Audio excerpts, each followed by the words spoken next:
Alright, you've probably been living under a rock if you haven't heard of this game, but let me take a moment to introduce the most popular online game right now, Fall Guys. It is a very simple game where you and 59 other players compete through different minigames to be the very best and get that crown at the end. Think Mario Party plus Wipeout plus Battle Royale and you get Fall Guys. Yep, you know it's gonna be good. Season 1 is currently going on strong, and with 24 different minigames, there's bound to be fun for anyone. Today, I will rank all of those minigames from the worst to the best, so you know what to expect when playing those. Alright, here we go. By far my most disliked minigame of all time, Fall Ball, is all but fun. It's a team-based minigame, and if you've played Fall Guys only once, you know those tend to suck a lot, because your team is always bad, like especially the yellow team, but all teams are bad. Fall Ball is a mix between soccer, weird physics, and Rocket League. So good luck scoring and winning this game. You'll be pushing, blocking, jumping, and diving on a ball, and it will never move the way you want it to.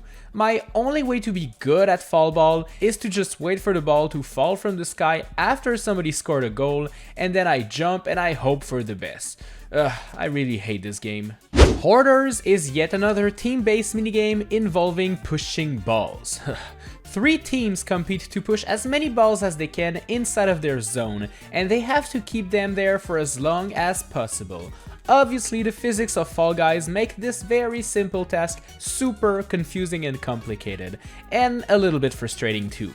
I cannot tell you how many times I had a clear plan in mind and just couldn't get it to work because of the physics, and that's the beauty of this game. This minigame is still bad.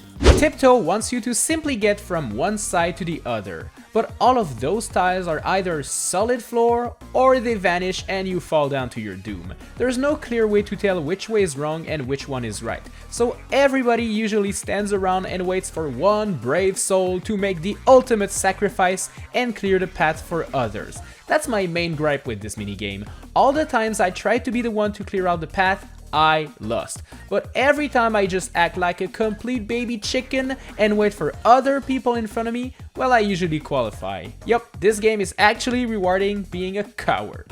Speaking of games that reward bad people, Rock and Roll is up, and at first this team-based game looks legit. You and your team work together to push your ball through the obstacle course. Not long after I started playing my first game of Rock and Roll, I noticed that some of my teammates were just ditching us and were running in front of us, and I was so confused. But then I reached this part and realized that all of a sudden there's opponents trying to prevent me from pushing my ball to the end of the course. So of course I have to do the same thing to them. This becomes really dumb quick, as every player is no longer pushing their own balls, but are trying to push the opponent's balls away from the goalie. So no one is actually playing the objective anymore, we're all just being meanies to each other. There's always that one team that gets lucky and manages to clear this without too many problems, and that's usually never the yellow team. The JINXED minigame hits really hard, especially in 2020. Some of the players are jinxed with an illness and they have to try to hug as many people as they can to spread that illness, hoping to jinx more and more of the other team, eventually making everybody jinxed and winning the game. But obviously the more players being jinxed, the more players that will try to jinx you. This minigame is actually a great way to explain how social distancing is actually helping out during a pandemic. I'm just saying. There are multiple obstacle courses in Fall Guys, and Seesaw is by far my least favorite. I just feel like this one is actually completely broken. If you start off in the first row, you can usually clear it easily by playing smart, but if you end up being in the last row, well, get ready to see all of the seesaws tilt left and right, slowing your progress down considerably. It's still possible to make an epic comeback if you play your cards right, but there's a lot of luck involved, and sometimes you just ain't lucky and you have to wait in front of a tilted seesaw, hoping it will eventually come back your way and allow you to pass. Come on, tilt. Come on, Seesaw. Why don't you tilt? You see, I really want to like Block Party, but this minigame just needs something else to be actually better. Every player is standing on a platform, and some walls and platforms will slowly spin your way, and you have to move to avoid them. That's it. That's all there is to it. This minigame is actually really easy, and if you die, it's usually because you were trying something dumb or were actually trying to troll other players. Oh, and as the time of me recording this video, there's a glitch where you can stand on the sides of the platform, rendering this minigame completely useless, easy, and yeah, that's it. I don't like Block Party that much. Video games have this habit of reminding me that my memory skills are lacking, to say the least. Perfect Match is a minigame where you stand on a bunch of square platforms, trying to remember the fruits that appears on them, and after a while, the TV over there will display one of the fruit and you have to move to the corresponding tile if you want to stay alive. Thankfully, some people have really good memory skills, so even if you fail to remember anything really, well, just follow the herd and you'll usually be safe. Oh, and by the way, what is this fruit? Is it an apple? Is it a peach? Is it a mango? No one knows for sure. In fact, I think we'll actually never know. Well, let's keep playing some fruits-inspired minigames, shall we? Introducing Fruit Chute, a game where you have to make your way up this conveyor belt while avoiding the fruits that are being shot your way. This game is a little bit random, because the fruits will bounce all over the place, but there's usually a way to dodge most of them by standing on the sides over there and avoiding the middle at all costs. Fall Guys' grabbing mechanic is a little bit broken sometimes, so I kind of get why some people didn't dig the Team Tail Tag minigame. In this one, some of the players have a tail and others don't. So those who have a tail need to run away and keep it, while the non-tail people try to grab the tails and steal them. It's a time-based minigame, so the team that has the least amount of tail at the end gets eliminated. I actually really enjoy this game, but my biggest problem is that this game is a team-based one. So I know I'm good and I know I can win it, but most of my teammates are always complete idiots and end up trying to steal the tail from their own teammates. It can get frustrating real quick. Which is why Royal Fumble is actually a superior version of this game. It's pretty much the exact same minigame I just described, except there are no teams and there's only one single tail to grab. So literally everybody is after the tail dude. Having Royal Fumble as your final game is always super stressful, because you know that everybody wants to get that crown, so people will dive, jump, and play dirty tricks just to get that epic victory royale. Egg Scramble is one of my favorite team-based minigames, because you can actually play this one solo. You don't actually need to rely on your team being good. The rules are simple. Bring the eggs in your basket and prevent players from stealing your eggs. That's it. The first few eggs are pretty simple to get, but eventually all of the eggs will be in baskets, so you'll have to start being a very bad person and start stealing from your opponents. This is such a fun thing to do, because no one wants you to steal their eggs, so they keep grabbing you, and this leads to complete chaos real quick, which is something I really like in Fall Guys. Hoopsie Daisy is another team minigame I love playing, and once again, it's because your team has little to no impact on your actual performance. Lots of hoops will come from the sky, and you have to jump through them to score a point. There's a lot of luck involved in this one, because it's hard to predict where the hoops will appear next, but if you know how to get through the most difficult one up there, well, there's nothing that will stop you from winning this one for your team. So remember how I said that Team Tail Tag made me mad because I'm good at the game, but my team isn't? Well, that is why Tail Tag is way more fun. It is the exact same game, with the tails and the non-tails and catching tails and running away, blah blah blah blah, but it is a free-for-all version of it, meaning it's easier to steal tails from opponents, and since I have some epic dodging skills, it is super easy for me to avoid getting my tail taken away, and I always qualify. Yep, I'm that good. When I first saw Fall Guys gameplay, it made me think of the TV show Wipeout, and Jump Club is exactly that. You and everyone stand on a circular platform, and some arms are spinning around, forcing you to jump to avoid getting pushed off the stage. This minigame is not that difficult, except when this happens. Oof, bad timing. Eventually the platforms will start falling down, making this minigame way more intense and stressful, but oh so fun.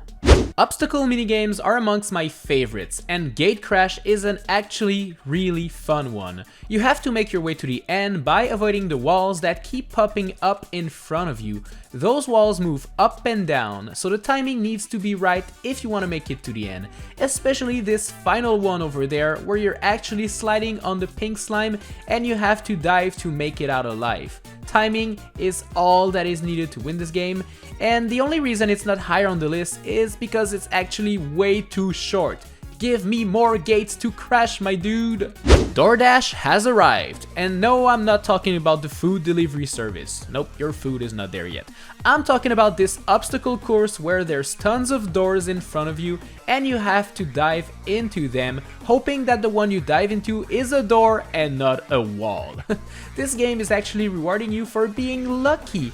But to be fair, I usually let a couple of dum-dums in front of me to clear the path, and I just make my way through the open doors. I know, not the bravest thing to do, but it's still pretty efficient, to be honest. Hit Parade is one heck of a mix of obstacles. It contains rotating panels, closing doors, swinging Pokeballs trying to hit you off the stage, and a bunch of bumpers, and also some pink sliding goo. This obstacle course is not really punishing you for falling down, as there's usually always a way to come back up through another way, which is pretty nice.